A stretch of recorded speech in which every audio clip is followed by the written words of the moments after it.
Hello, I'm Julien from CoMEM Plus program.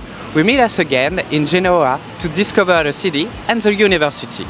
Welcome to Piazza Raffaele de Ferrari, the heart of Genoa. Named after a famous bunker, this place features a beautiful fountain. Surrounded by beautiful buildings like Palazzo Ducal and Carlo Felicite Theatre, this place is well known for tourists and a great starting point for discovering the city. Via Garibaldi is a famous street in Genoa known for its beautiful palaces. This UNESCO World Heritage Site, also called Strada Nuova, has grand palaces from the 16th and the 17th century. Walking down via Garibaldi allows you to see Genoa's rich history and stunning architecture. The University of Genoa, founded in 1481, is one of the oldest universities in Italy. Located in the center of Genoa,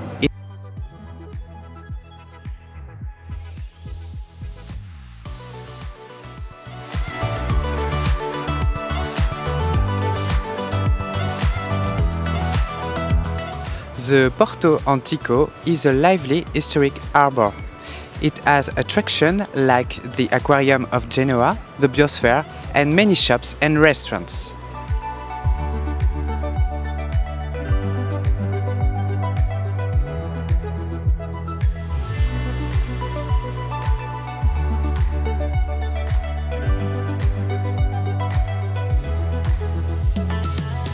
Let's continue our visit with Belvedere Castelletto.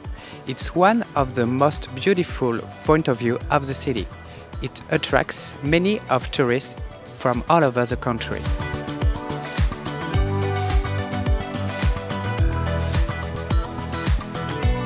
Boccadace is a charming fishing village in Genoa.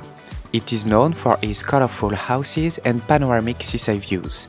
Nestled at the end of Corso Italia, it offers a picturesque escape with its narrow streets, pebble beach and vibrant atmosphere.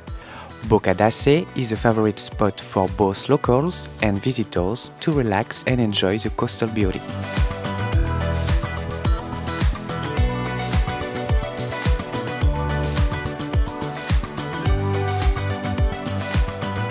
Nervi is another spot of Genoa. It's a lovely neighborhood seaside known for its beautiful parks, coastal walks and charming old houses. This is also the biggest green area of the city with its long walks and parks. Here is another campus of Genoa University. This site is dedicated to chemical, civil and environmental engineering. In this site we can meet some students in Bachelor, Master and of course CoMEM Plus. I'm with Giovanni Beso. Can you introduce yourself? I'm Giovanni Besi, I'm Associate Professor in Coastal Engineering at the University of Genoa, and here we are in the hydraulic laboratory where we deal with the experience in the lab with the subject of the CoMEM Master. So here, what student can do? Genoa is involved in the CoMEM, especially on the part related to the physical processes of the, let's say, coastal and ocean zone. So basically we are more focused on the environmental aspect, like dispersion, pollution in the sea, but as well on the physical process leading to the sediment transport or to climate change. So basically we give an overview of this basic principle that then can be used in the engineering practice in the present context and in the future context under climate change. What are the typical profile of a CoMEM Plus student? The profile that comes out from Genoa are basically students really sound in as I said, on basic processes with a strong theoretical formation, because basically Italy has a tradition in developing theoretical approach.